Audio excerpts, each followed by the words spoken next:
Hello and welcome back to the SideQuest RPG Podcast. This is me, Smug. I'm here once again as your host, and I'm also joined by Mindz, my co-host. Hey, what's up? And this is going to be session 6. We are finally back once again. Previously, we've already covered the range classes, the melee classes, and the specific magic damage classes. All three of those have their pros and their cons, the things they're good at, the things they're bad at. And this week, we're finally going to sit down and finish up the Dungeons and Dragons classes. This is our podcast where we sit back, talk about Dungeons and Dragons, and this is a continuation of what we've been working on. All we have left are what we classify as support hybrid classes. They're kind of... Some of them don't quite fit in the same mold as the rest, and some of them kind of fit with the ones we've already covered, but don't really fit that niche, if that makes sense. A lot of these classes have magic. A lot of them aren't the main focus of the class. A lot of these classes, their main focus isn't directly to deal a ton of damage. That's what really sets them apart. They can, but it's not what they're the best at. And Not necessarily. if you heard that, a few of them can be doing damage, but they're burst damage. They're not sustained. correct. So they're great in small fights and, once or twice a long rest, as opposed to being able to just put out amazing numbers time after time after time in combat. Correct. A lot of them, their damage that they can do really costs something to them in some form or another. So, if you don't mind, I think we can just jump right into it because we got quite a few to go through this week. All right. Well, let's start off with the cheekiest of classes. And I'm going to be asking more of the questions as I don't have as much experience with this game. But the first class I want to ask you about is Bard.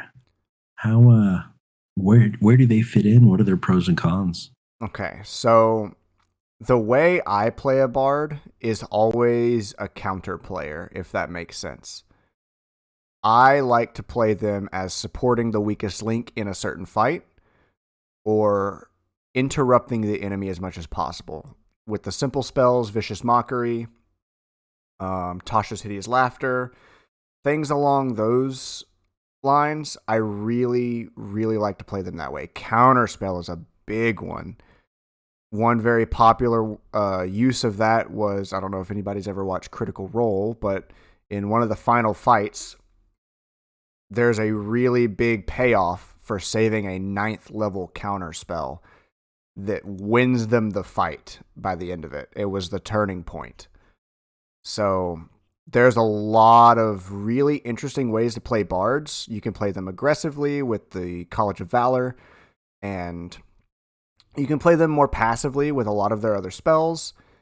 And once again, my favorite way to play them is that counterpunch style of play. Once again, sorry, I have a dog at my house, and she refuses to sleep anywhere but my room. So apologies for the random woofs every now and then.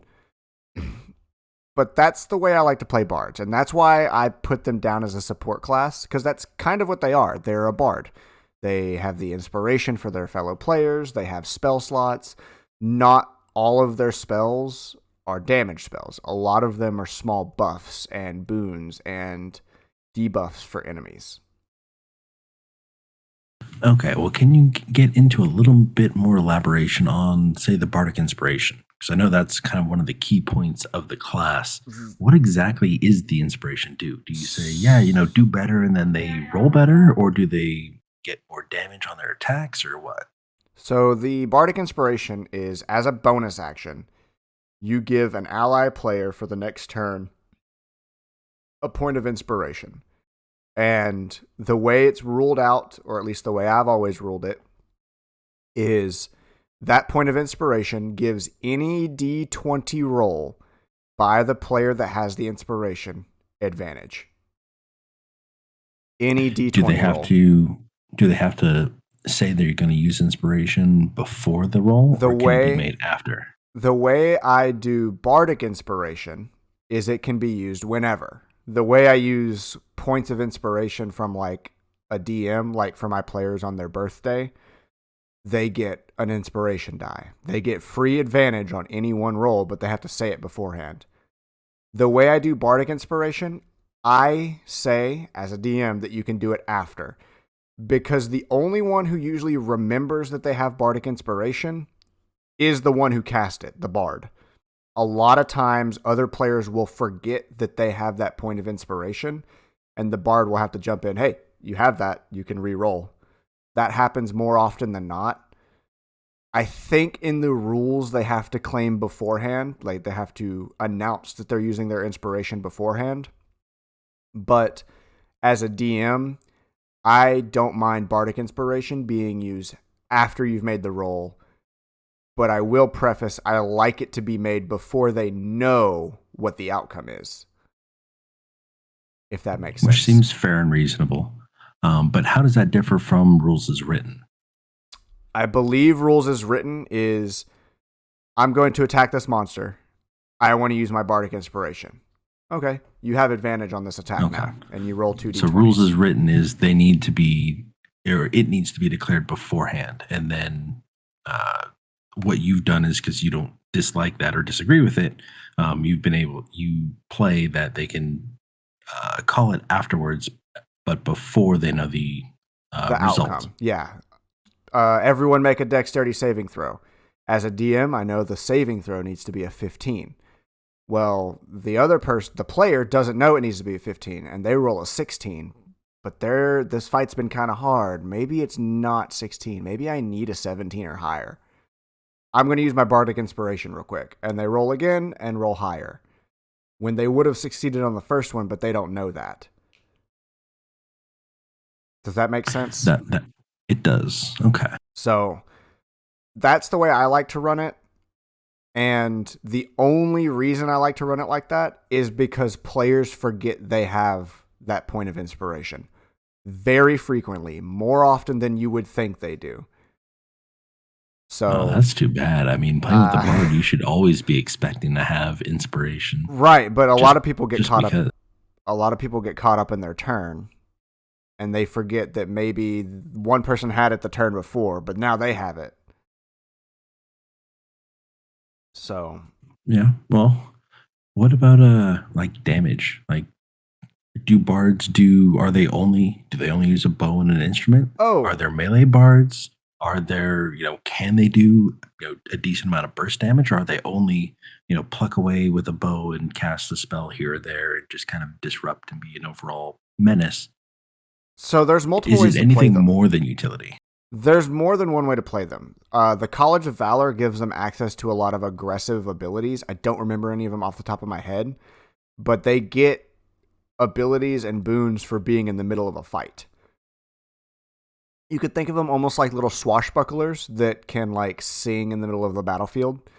Is a way to play them. You can give, I believe they get proficiency with certain weapons. And finesse weapons are really good on them because you want to have decent dex anyways, not strength. So there are ways to play them. Not all of their spells are boons. Quite a few of them are damaged. I believe they also get access to quite a few of the good damage spells. I want to say Fireball is on their list. If not, I think Chromatic Orb is. And those are just decent, usable spells that pump out decent damage. So it's not like they're this backline support caster. You can definitely play them like that, and it's pretty fun to play them like that if you have a good team and a good party that knows how to run their own combat and flows with each other well. But there is that other side of, well, maybe I do want to be more impactful directly into the fight. There are options for that. But how about melee? Is it only ranged? No, like I said, they do get scaling, or not scaling, but they do get proficiency with finesse weapons. So they can use those lighter weapons and still get the multiple attacks. I don't think they get extra attack. on their attack action. So that is the drawback. So they're not that good in melee. But they do have the proficiencies, unlike wizards and sorcerers, that they can still handle themselves for maybe a turn or two in melee, but you don't want to get them swarmed. Similar to casters, you just don't want to get them swarmed. Gotcha. Okay. So they're kind of like a half ranger, half wizard, half sorcerer. That's a good way to put it. They're a little closer to a ranger when it comes to the way you want to position them and the way you want to use them. You want to use them to pick off, or instead of picking off, helping allies. But they have the squishiness, kind of wizards and sorcerers. You really don't want to be up in the fray all the time. You can deal with a couple minions here and there, but it's not like a barbarian or a fighter where you're going to run in and try to 1v1 the boss while everyone else deals with everything else. I gotcha. Okay. Well, then that kind of leads me into the next class that I wanted to bring up, because here you have the ranged, the half ranger, half sorcerer, right, with all the casting of the spells and whatnot.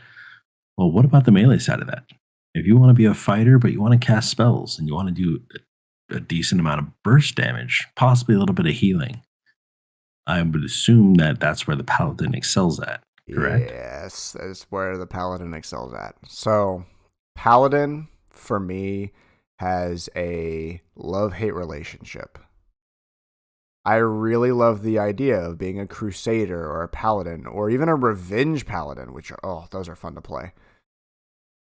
Or where you take a turn into that darker side. They have, in my opinion, one of the best bits of scaling for burst damage.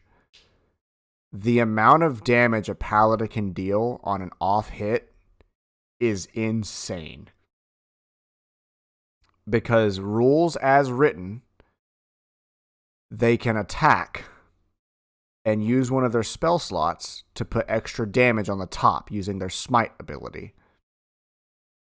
As written, after they know if they've hit. After so if they know if they they can just hit. say, okay, add that. Yeah, after they know if they hit. But rules as written, there's no limit to how many times they can do that per turn as long as they get the attack action. So theoretically, someone could haste the paladin. They have multi-attack. So they attack, hit, attack, level 5 hit, they get an extra attack. Right.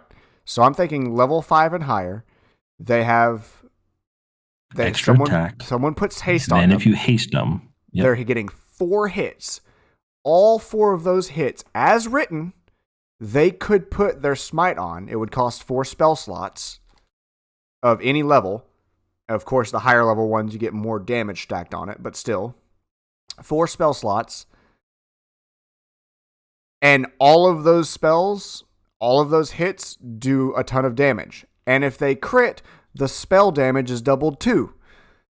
So theoretically, hang on a second. Can do a ton. How do they get 4 attacks? Haste is 1 extra attack, not an attack action. 1 extra swing. It's just 1 extra swing?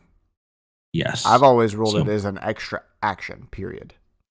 Okay. Because, rules is written, paladins at level 5 get an extra attack, just like fighters, just like rangers, just like barbarians. But then haste gives them 1 extra attack. Ooh. That was one thing that we found out in the Western Winds. With Cormac being the barbarian, he gets extra attack. However, he has bracers of haste, and he would haste himself. And we found out after the first turn that was specifically just 1 attack swing, not an attack action. Okay, so it's a little less than what I thought, but regardless, 3 attacks, all 3 of them with spell level damage. 1 spell is one of those smites is equal to a wizard spell of the same level, kind of. It's really close. So that's theoretically 3 spells and 3 melee hits all in 1 turn. Rules as written. Not to mention, You could do a brandishing smite or Mm-hmm. the other smite as well. And you can put one of those on them because by those are spells, so you can only use one of those. Smite itself, the original one, is not counted as an actual spell in the rules, at least. Correct. So, regardless, they have extremely high burst potential at the cost of their spell slots. That's why I say they're really good in those burst situations, for damage at least. But they're also, that is their Achilles heel if you abuse it. Because drawn out fights do not suit the paladin well if you're going for burst damage. And this is where their passive abilities come in. A lot of the subclasses for paladin give you passive abilities to help allies around you. One of my players right now has the one that adds his charisma modifier to everyone's saving throws within like 10 feet of him. Yeah, the aura of protection. Yes. And that has saved us tremendously. Tremendously. Now, even though they don't stack, and we had 2 paladins at one point with Kythar and Jukka in the Western Winds, and Kythar's was +3 and Jukka's was +5. Right. So, I mean, with our saving throws being, proficient at +7, and then you get the +5 on top of that, you're basically, I mean, if you're proficient in death saving throws, then you're set for life. Literally, you can't die. Right. Unless you take damage, of course. Yeah. But yeah, Aura of Protection is a very, very powerful ability. Like, my paladin, I can't hit him with charisma-based magic. He has like +14 to his charisma saving throw. Because the paladin benefits from the effect of Aura of Protection. If he's conscious. Yes, absolutely. So his charisma saving throws are +5 on his +5 plus his proficiency. And that only gets higher the higher you go. So unless you have, a +18 to your spell hit or, right.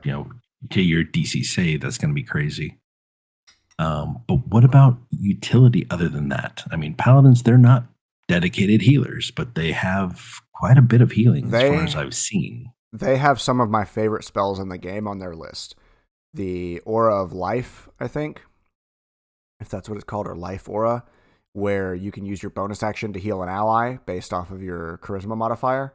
It's just 5 healing every turn for bonus actions. Shield, and a couple others. They have a lot of my favorite playstyle is that support healer. But with the caveat of also being a hybrid melee class that can still do a lot of melee damage. So they're really good for those players that really want to get into the thick of it, but still want to play that supporty class. Now, there are subclasses. The Revenge Paladin does a lot of cool stuff when it comes to forcing one-on-one fights, making enemies afraid of you, and being that up in the face rather than, oh, stand under my banner as I protect you all kind of play style. Makes sense. Now, one of the things that hasn't been used much in our campaign that I do want to learn more about is the fear. What exactly does the fear effect do, and why are paladins so good at it? So the fear effect specifically makes a creature either, depending on the type of fear, because there's certain fear status effects by certain creatures that have secondary effects, but the original baseline fear makes it to where the creature that is feared cannot step any closer to the target that feared it. And if they're in line of sight of that target, they have disadvantage on attack rolls. So that creature that's feared needs to either run away or break line of sight. And the point of fear is, for paladins at least, it's basically literally putting the fear of God in them. And it's really good against undead for paladins.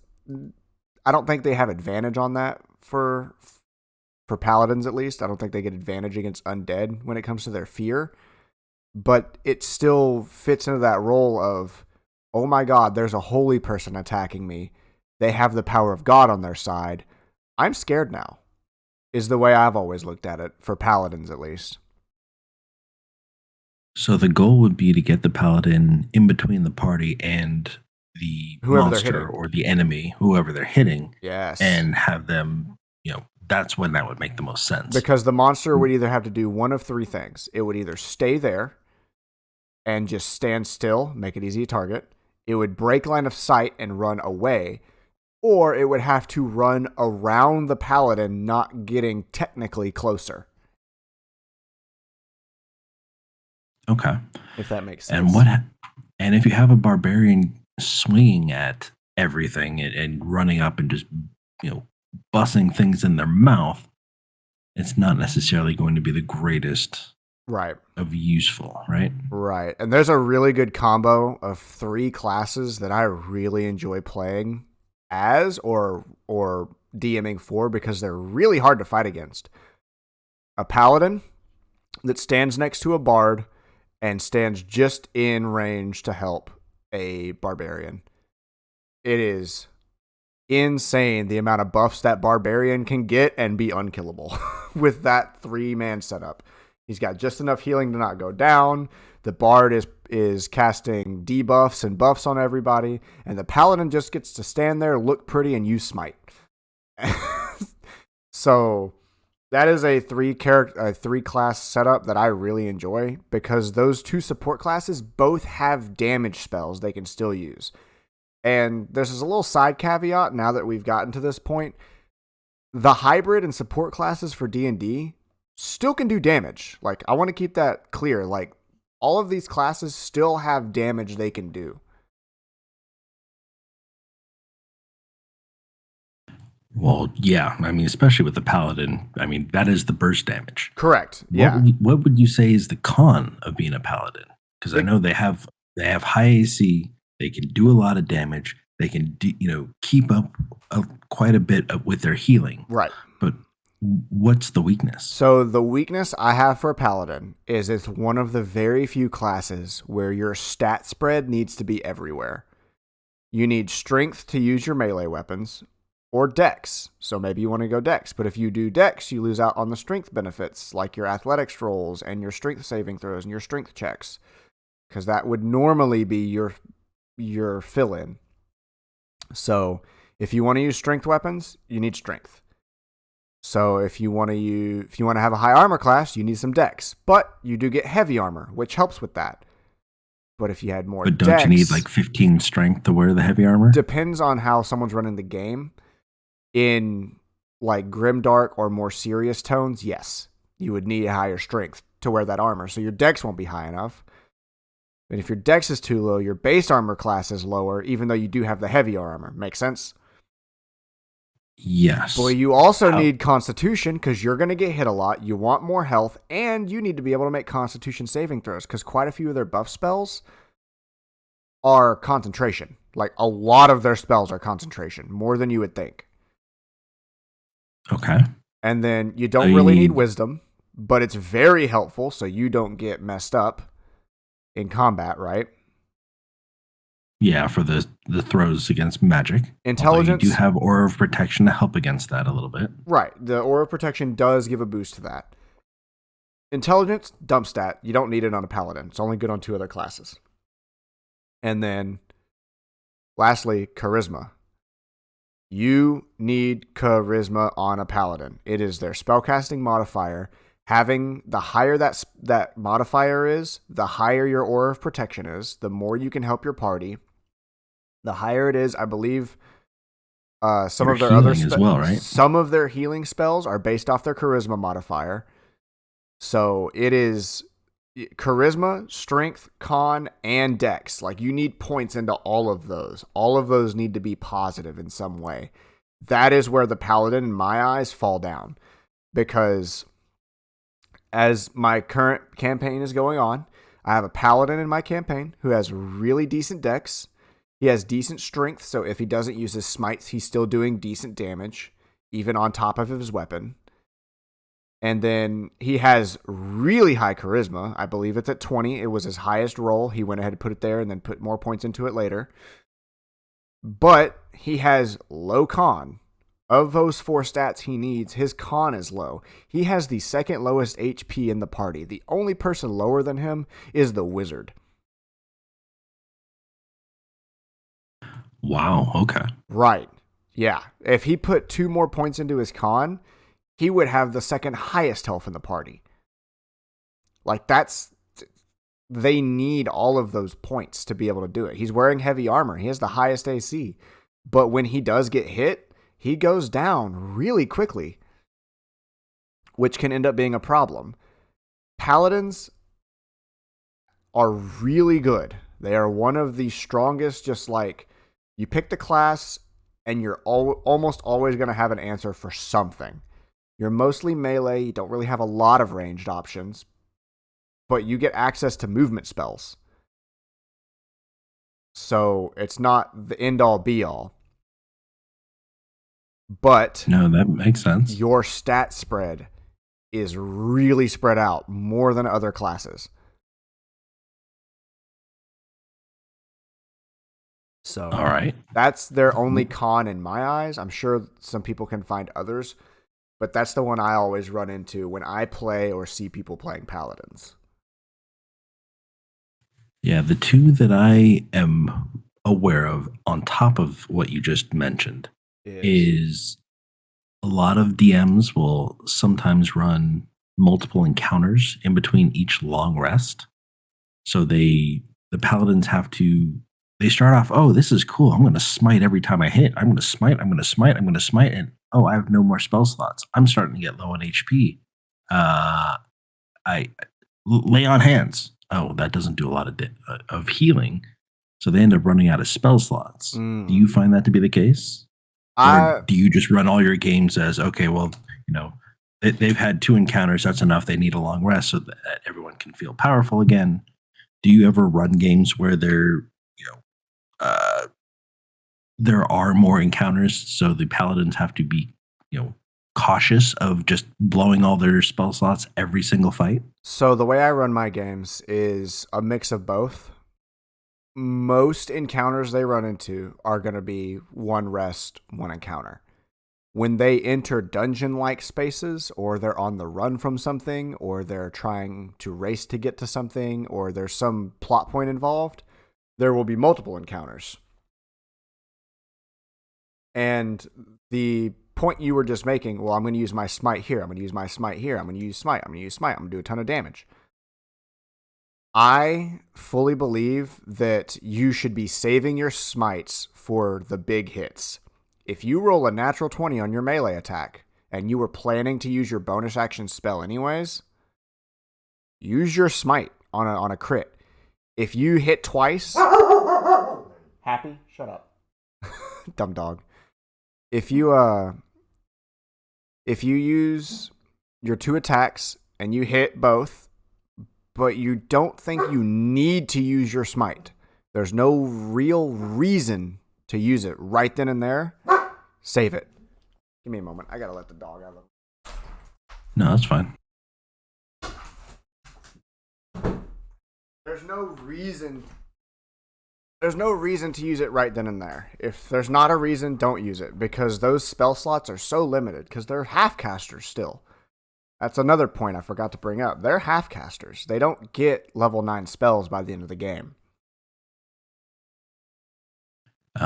So that is another weakness. You can't cast a lot of high-level spells, or any high-level spells. Right. I believe they max out at level 5, maybe level 6 spells, but all of those spells they get are impactful.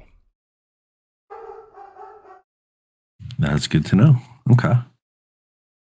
Well, then, what if you want to be a class that has multiple subclasses that can kind of mold yourself to what your party needs? Well, if you want to do that, you might as well play a cleric. Because clerics have the most options in the game, in my opinion. Oh my god. The amount of cleric subclasses is insane compared to the rest. So let's dive into that. Give me an example of, I know that clerics are normally stereotypical healers, but so let's start with that, actually. So if you want to be a healing cleric, what kind of subclass are you looking at? Oh, easy. Life cleric. They get max healing on all of their healing spells as a passive, I do believe.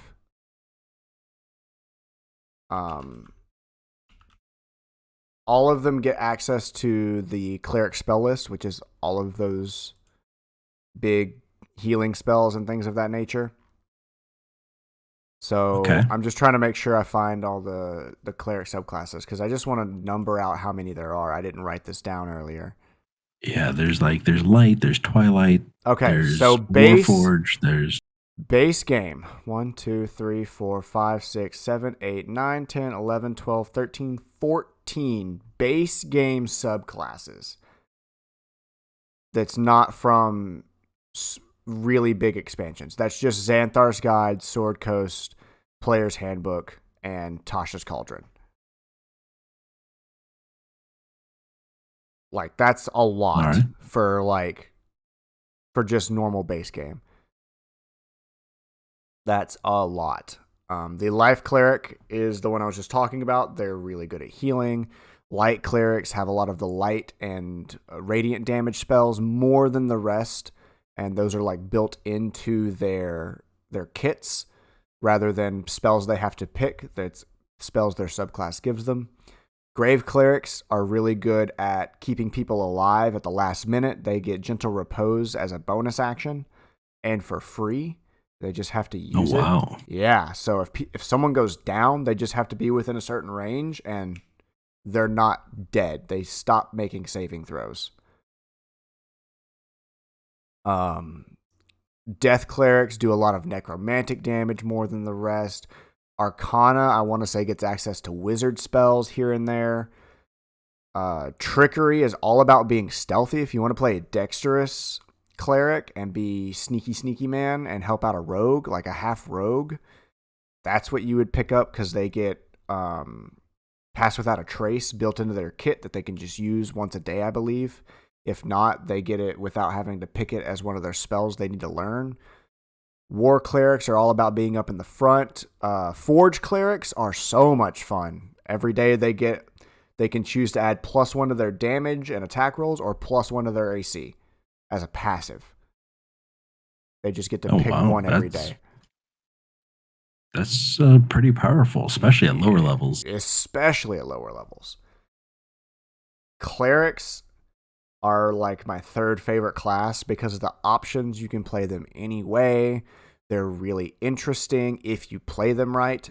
However, with the caveat that there are a lot of clerics that forget their clerics. And I can't tell you how many times we've had a cleric in the party, or I've seen a cleric in another party who doesn't heal.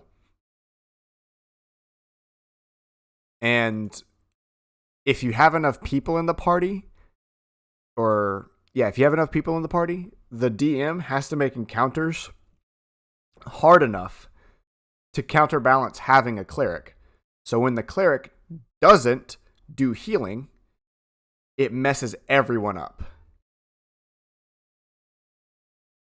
Yeah, that I could see how that could go south very quickly. So I'm going to quickly give an example. We were playing my current campaign quite a long time ago, about 2 years back. We had a cleric in the party. They couldn't show up that day, but we ended off the last session in a fight. So we started up the fight, and I gave Michael control of that character. He looked at the character sheet up and down and got mad. She knows 4 healing spells and had none of them prepped. Not one healing spell prepped. Playing as a Forge Cleric. Leroy Three party members, including herself, were starting that fight below full health. Like, not quite hurt, but probably going to take 3, maybe 2 less hits to take them down, right? So Michael DM'd me before we actually fully started, and he said, "Look, I know you're not one to metagame. I don't like metagaming, but I'm taking control of his character, and he has no healing spells prepped. Not a single one. I had to open up the character sheet and look to see if he was right. There was not a single way to heal a party member prepped on a cleric. I understand not using them or being very cautious with them or being more on the damage side and then having one like healing word to pick someone up if they go down kind of thing.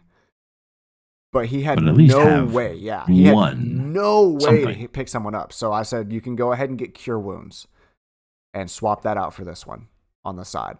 Because we're not one to metagame, but they needed that. And sure enough, 2 people went down that fight. Cure Wounds picked one of them up, and a health potion picked up the other. Well, that's good. At least, you as a So, DM gave them a chance. right. But yeah, no, it's sometimes you have to, If it were him, hold the player's hands, of course. right. If it were him here and that player was there to play that day, I would not have allowed it. Because that was his decision beforehand. It was not Michael's decision to play a cleric that night with no healing. So That makes sense. So that out of the way, clerics are really, really customizable. There is something for almost anybody. And those classes I just named are only the main classes. There's still like, I'm looking at 8 more actually, that are Unearthed Arcana and other quote unquote official guides and official settings and official classes. So they're just so customizable. You can do almost anything. They get proficiency with heavy armor, they get proficiency with a lot of the simple weapons, they get proficiency with shields, so they're also kind of hard to kill. You can build them that way where they just can't really die, can't get hit. They get a lot of buff spells, they get a lot of healing spells. They actually get a lot of damage spells. It was a running joke in our current campaign. They had an NPC who was like a half cleric thing I made, who was one-shotting little guys and saving people's lives with, what is it? Shocking Grasp? Maybe it wasn't that. It was a really early level cleric spell. Sounds like a lightning lure kind of thing where you're pulling people around and messing around like that. Yeah. Well, no, she also just never missed. Like, I just had really good luck with her. I rolled all of her rolls public, and she would never miss, and everything would fail her saving throws, like, legitimately, for, like, death's toll and stuff like that. So she just always did high damage. And it wasn't even my fault. But that was a little bit of a tangent. They have a lot of good abilities. They're really good against undead. They have turn undead.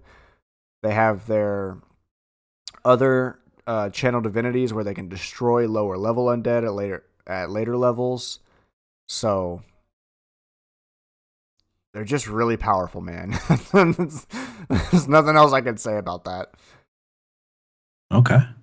Well, that's actually a slightly different answer to what I was going to say. I guess these other 2 classes they all kind of fit the bill. I was going to say druid, because I know that you have a lot of different druids that can do almost anything in the game. Right.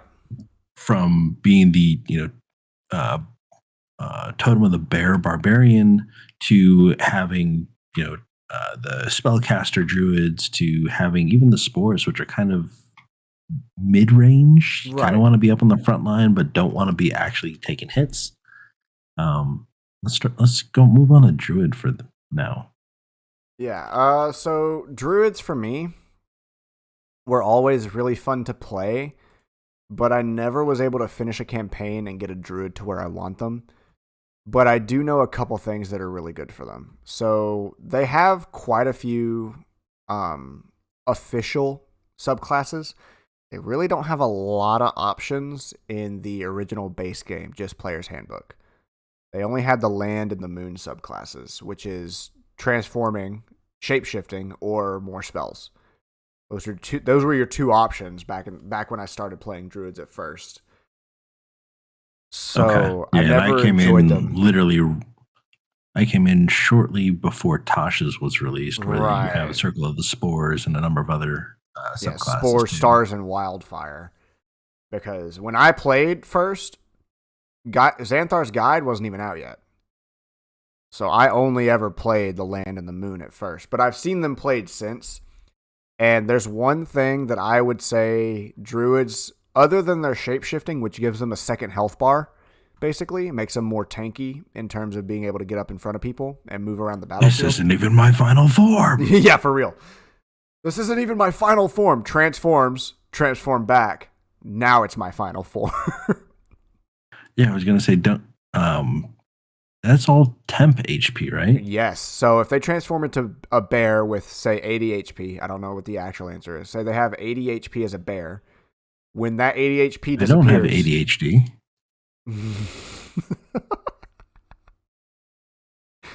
ATHP. Okay. When their HP for their bear hits 0, they go back to human form with whatever health they had before they transformed. And can't they just transform right back too? Yeah. So if they had, say, 70 health, transform into a bear, get 80 health, immediately transform back, they're back to 70 health. So they have a second health bar. That's what makes them really good when it comes to their shapeshifting. However, when it comes to the spells they get access to, a lot of them don't feel powerful at first, if that makes sense. Most of their spells are nature-based or kind of fit along with the theme of that subclass, but they are very, very good at crowd control.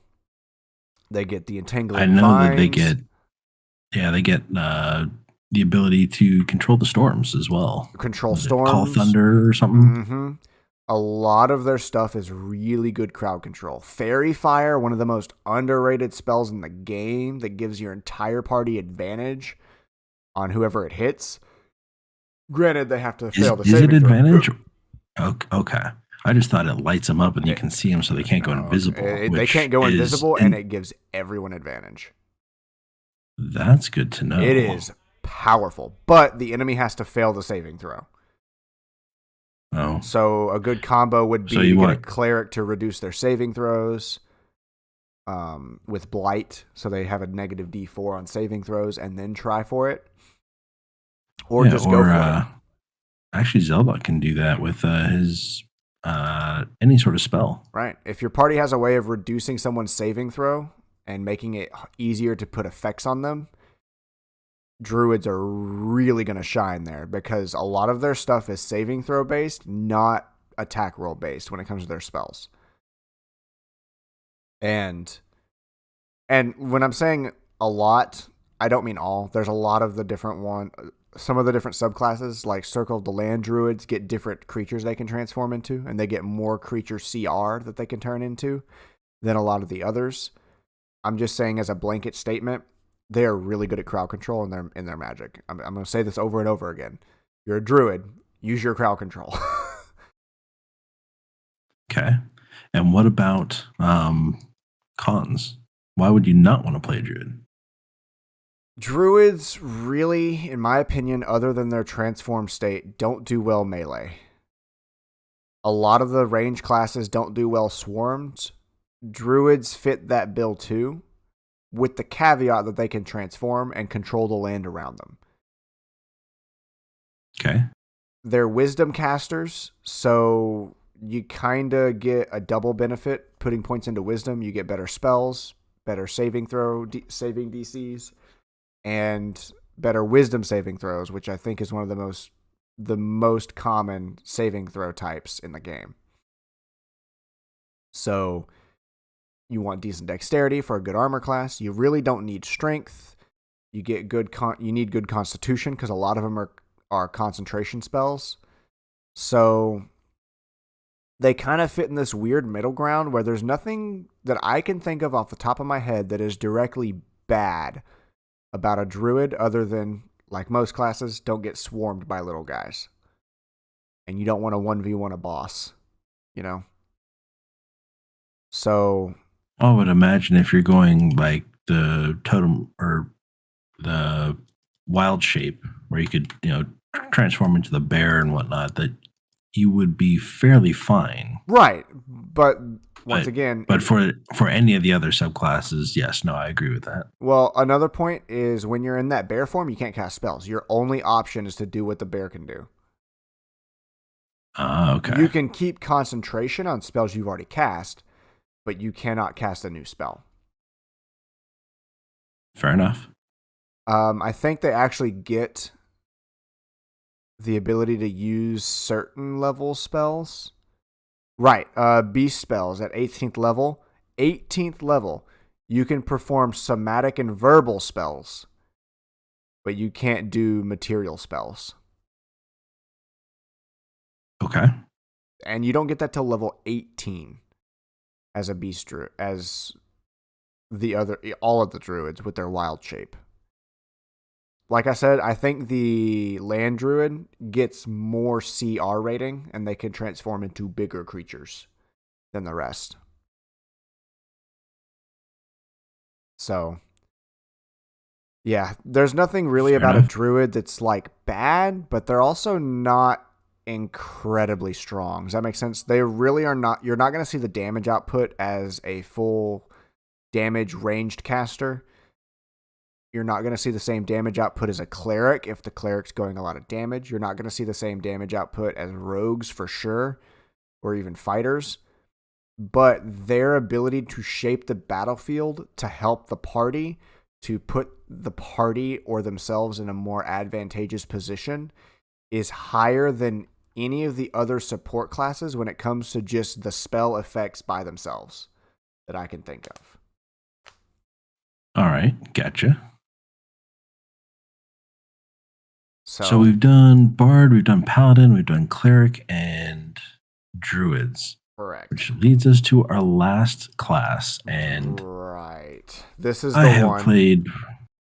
I've played one of these classes before, and it was only for a couple sessions, but it seemed to be full of potential and a lot of fun. We're talking about the Artificer. Yes. So the Artificer for me is the only class on here that I've never played or DM'd for. So Artificer, the one that I played was the Armorer, which even in that subclass, you can pick to be melee, you could pick to be ranged and stealthy. You can do all sorts of stuff with. Right. And I think currently in my Thursday game, like this morning, I'm playing with an Orc Artificer who is an alchemist. Ooh. So they do. So you can make potions, you can brew all sorts of things with alchemy supplies, but you also have proficiency and stuff with like tinkerer's tools and wood carver's tools and all the different artisan tools that you can have. I think they have an ability called the right tool for the job. Yeah, right tool for the right job. 3rd level, you learn how to produce exactly the tool you need. Thieves' tools, artisan tools. You can create one set of artisan tools in an unoccupied space. Takes an hour of uninterrupted work that can be used during rests. They vanish when you use the feature again. Correct. But if you have proficiency with something, I mean, you can come up with it on the spot. It's just instantaneous, and then you have, again, the right tool for the job. Yeah. But also with armor subclass in particular, you build your own Iron Man suit. You are Iron Man, for lack of a better term. Oh, yeah. So you can infuse up to 4 different pieces of armor with infusions, where you can have +1 to your AC for each of those 4 pieces. Ooh, so just for being level 3, you automatically have +4 AC. Okay. So, I mean, think about it. At level 3, you can have something stupid like 25 AC. Jesus Christ. That's because awesome. You get heavy armor and then you infuse it and you use a shield. But that is one portion of it. With that, you can either dual wield your gloves, which are basically they're unarmed strikes, which you can cast Booming Blade and Green Flame Blade and all the different cantrips to get extra damage on it. Right. But if they function as like a main gauche or a couple other different fighting styles, both homebrew and PHB, where if you attack somebody, everybody gets disadvantage, or anybody you attack gets disadvantage against anybody in your party except for you. So it really is it's a modified taunt. Right.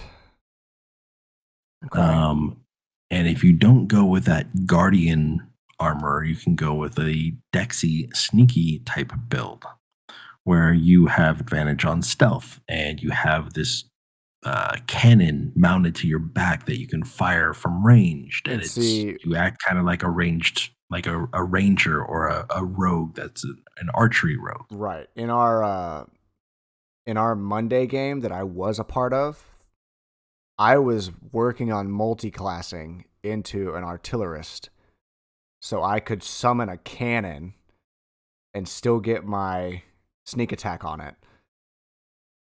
Oh, there you go. Because I talked to Rose about that, but I never got to play it because it takes so long to do anything in that game. Yeah, and we're actually we're making some progress now. Good.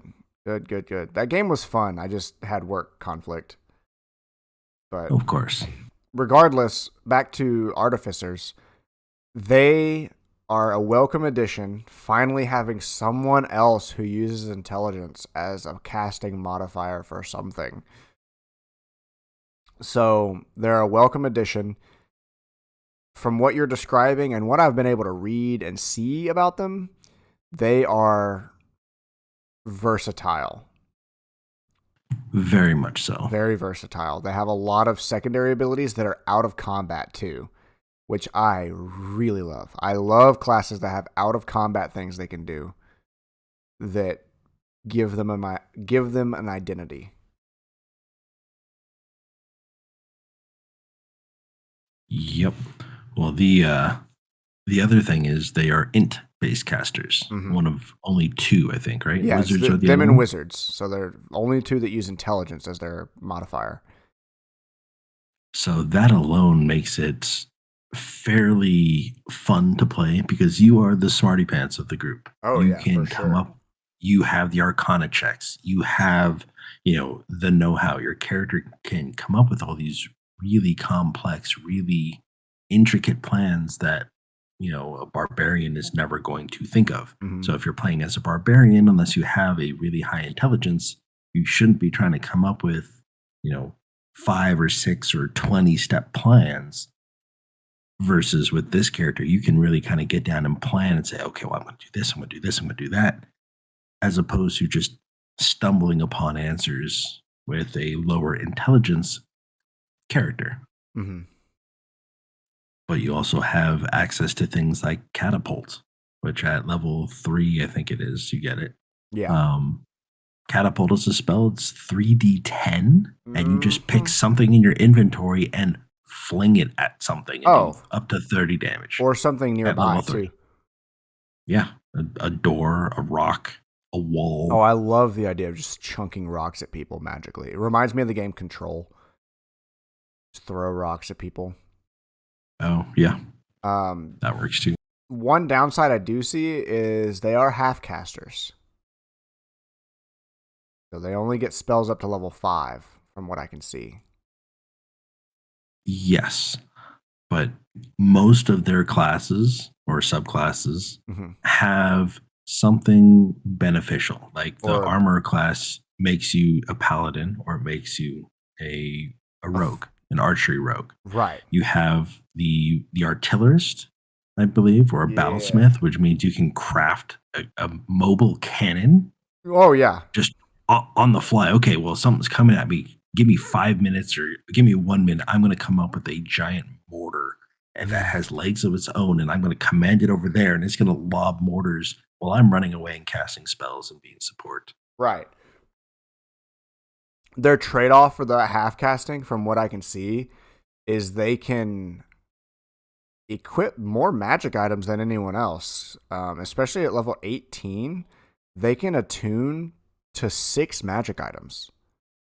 Yes, and at level, I forget what level it is, but At you start 14, off at 4. they get 5 magic yes, items. I think is it 10 or 11 where you can get your 4th? At 10, you get 4 magic items to attune to. That's a right. lot of secondary effects, especially if DMs are generous with fairly powerful magic items. Like a lot of 3 of my players have magic weapons that are fairly powerful. Like they have a lot of secondary things they can do outside of their subclass. To mention, they can make magic items. Yeah, common and uncommon. Whenever they want. At 10th level, they can make common and uncommon. Half as much of the gold it would cost. Well, level 3, you can craft a bag of holding. That in itself is pure gold. Christ, yeah, that's insane. So you can say, yeah, I want to have +1 on my armor. I want to have a +1 attack to my weapon, or give it to the barbarian's weapon or the paladin's weapon. Right. Just I want to craft a bag of holding, and I want to class. craft this. Buffing the party. I mean, insane. So yeah, you have a ton of different versatility with the Artificer class, and you can do just about anything. So you can only hold the infusion on a certain amount of items at a time. Yes, and it's 4 to start off, and so you get +1 to second level, 2 at second level, at third level. Infused items. I'm looking at the when does it go up item. to 3 or 4? Goes up to 3 at level 6, and then 4 at level 10. Okay.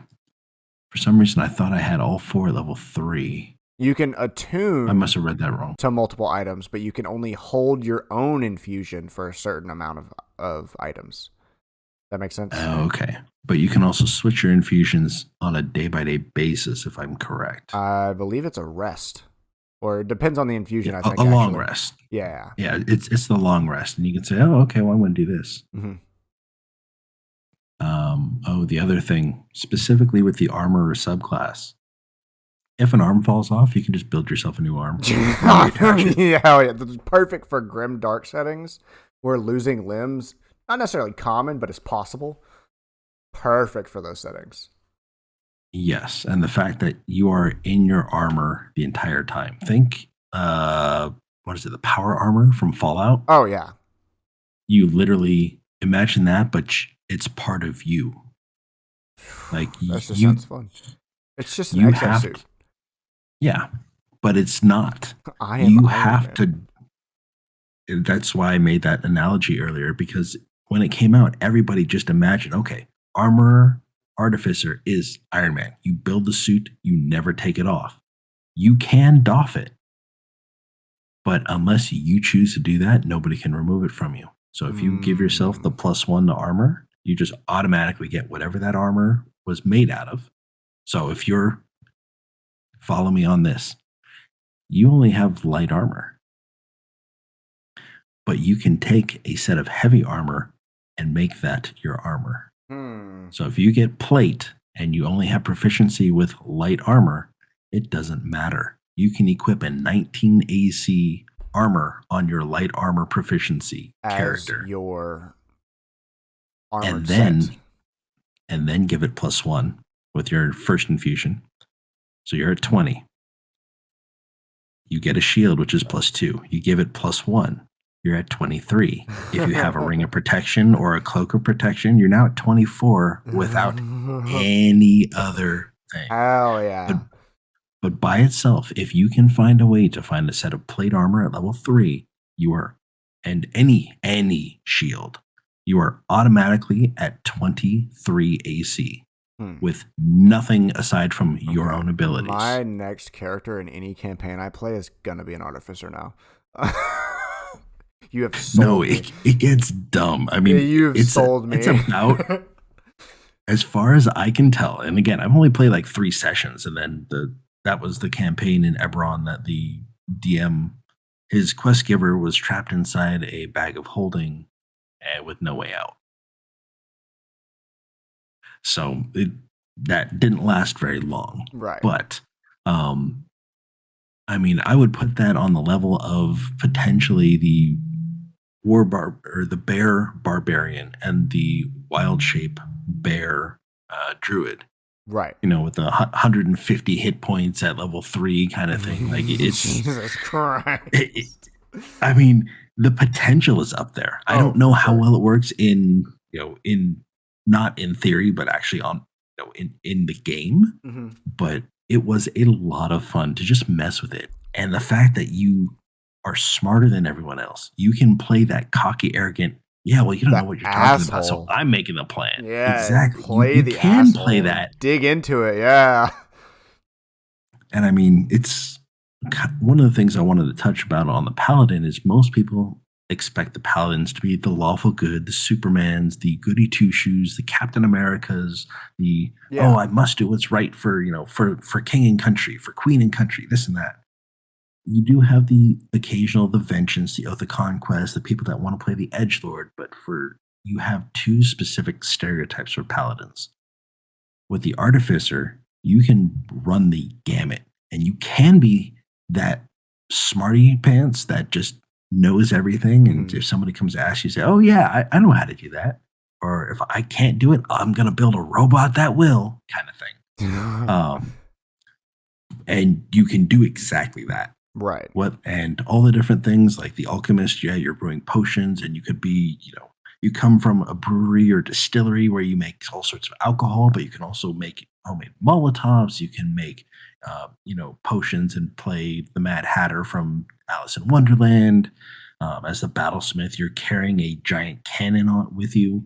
That's the artillerist. The battlesmith, I think you can craft like armor and a weapons forge on the fly. Yeah.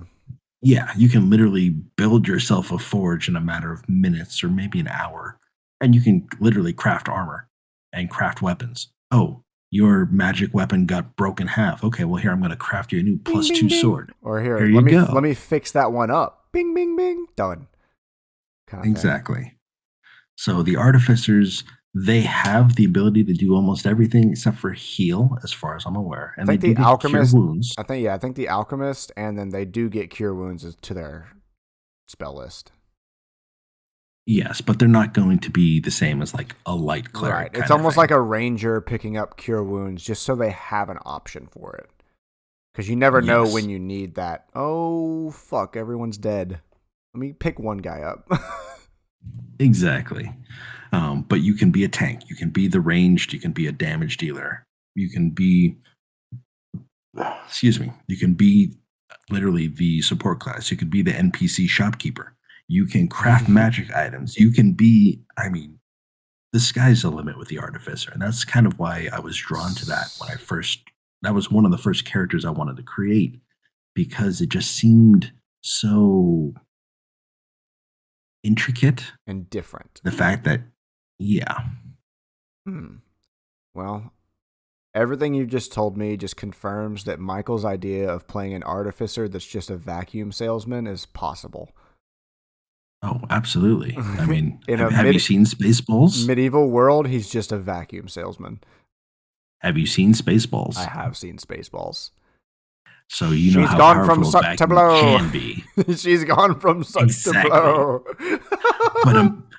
But imagine, he has this pack on his back that's connected via a hose to this giant blunderbuss barrel. Ghostbuster, bro.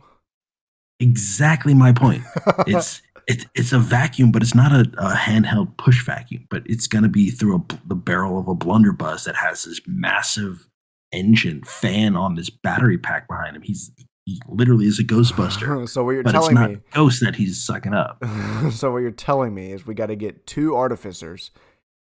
Both of them make the vacuum pack, and we cross the streams. At that point, you might as well, going off on a tangent, but at that point, you might as well use the peasant railgun. I'm down for that. Please tell me you know what that is. I have no idea what that is. Okay. Just as a side bonus content for today's stream. So the peasant railgun is, say you line up 5 peasants in a row. Okay. Right? And you give one of them a stone, right? A 5-pound stone. Okay. And you stand at the very end of the line. Okay. Through the turns of the peasants, right? They move. All the peasants, I guess, they use the same initiative roll. So the peasant 1 is going to hand the stone to peasant 2, toss it or hand it over their head. Peasant 2 is going to grab it, hand it to peasant 3. Peasant 3 is going to hand it to peasant 4. Peasant 4 is going to hand it to peasant 5. And it's going to move however many feet that is, 25 feet in a matter of a second, because it's just a free action, right? Well, what happens when they throw that? The stone has moved, however many feet it's been, and then it gets released and it gets launched at a target.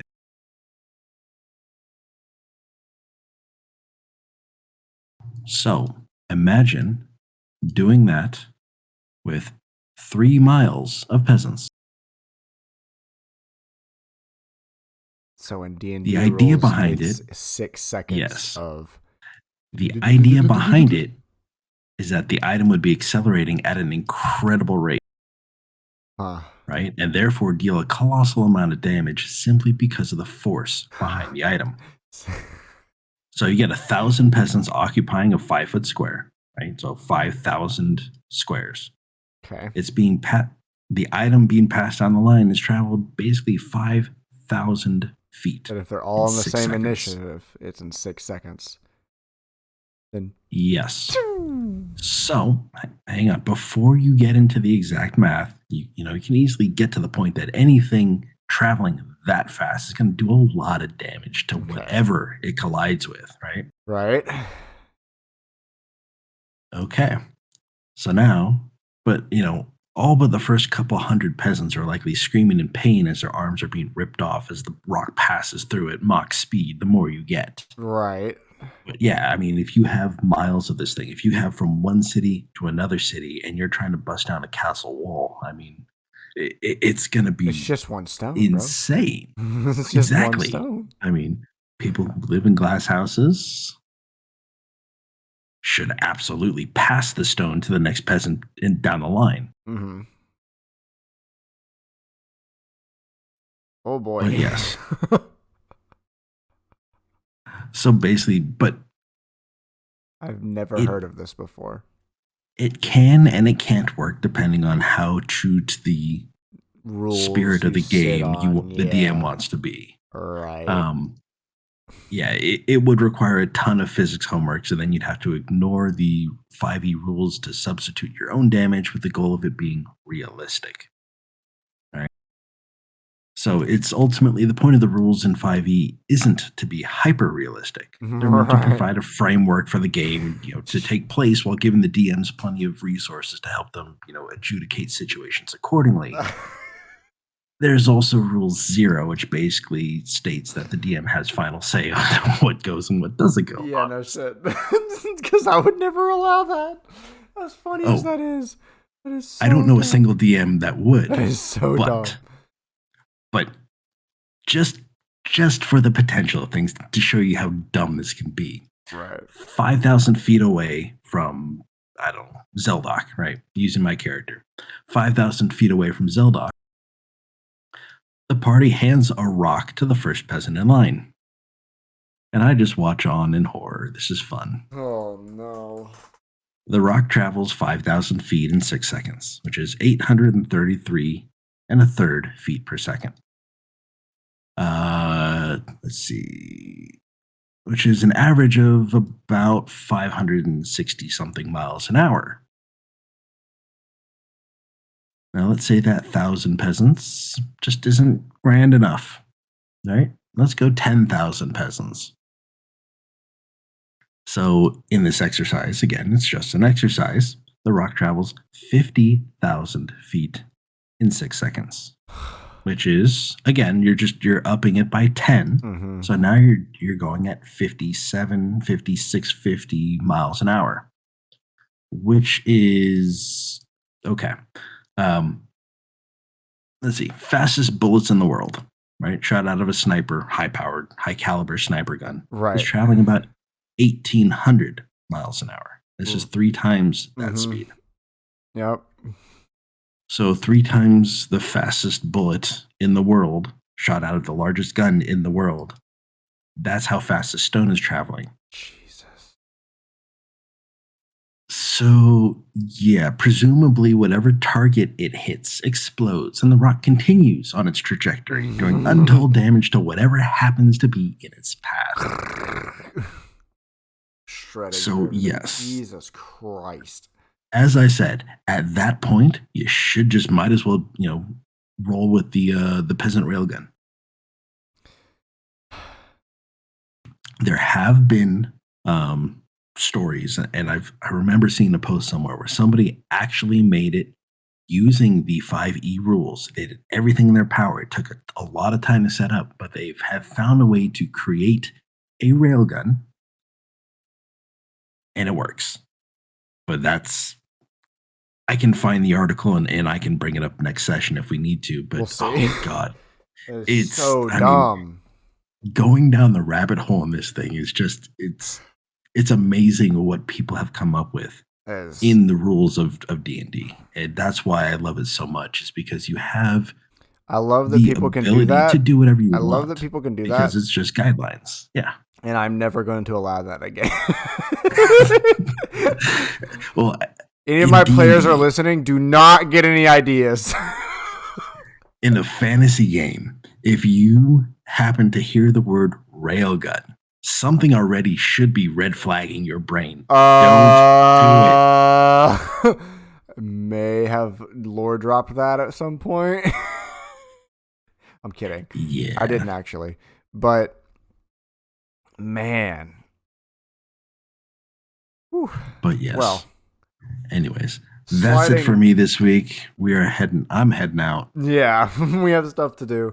It was pretty good. That should be every class we've gone over now. I believe we've hit every single Dungeons and Dragons base class. Whew, that was a lot. Yeah, I think that's it. I do want to, we can talk about it later, but I do think I've finished my playthrough of Elden Ring. And since this is still an RPG, video game, and tabletop podcast, I do want to step into a video game for a week or two. I really want to dive into Elden Ring. I'm going to be mostly spoiler-free for any of those who are watching and want to watch. I will keep main story spoilers and names a secret as best I can. But I would like to dive into Elden Ring and my quote review or a pitch on games and the RPG genre.